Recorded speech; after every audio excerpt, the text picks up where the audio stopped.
ल लैजा त आफै यो पनि। नमस्ते मेरा बाबा मर गया। आज त के साह्रो गरम आज त माछा पनि लाग्दैन।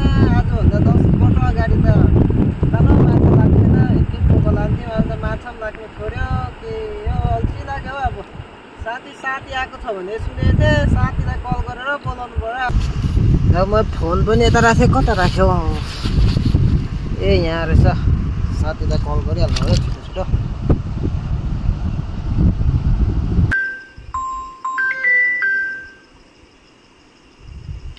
हेलो मिस्टर कालु। हेलो साथी। भन्न आएको छ भने सुन्दैछस्, कता छस् हौ? यता आइज न अन्त। कहाँ आउनु? ल आइहाल्छु। कालु खानुको लागि केही ल्याउनु? ले न ले भोक पनि लागिरहेछ, तिर्खा पनि लागिरहेछ। ल लिएर आइहाले छिटो ले। ल ल ल ल ल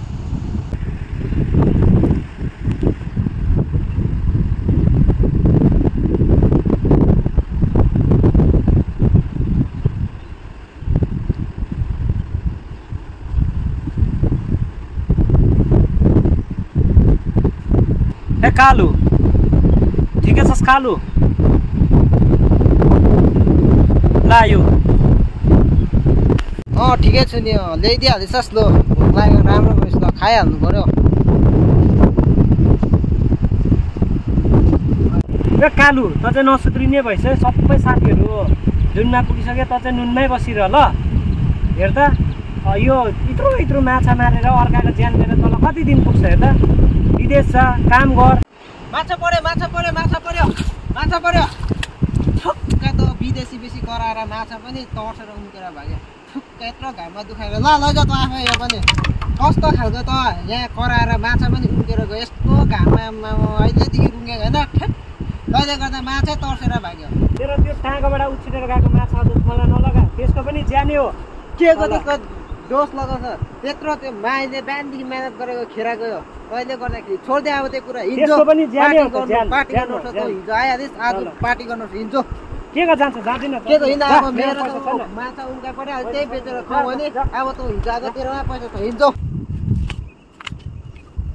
छिटो ल।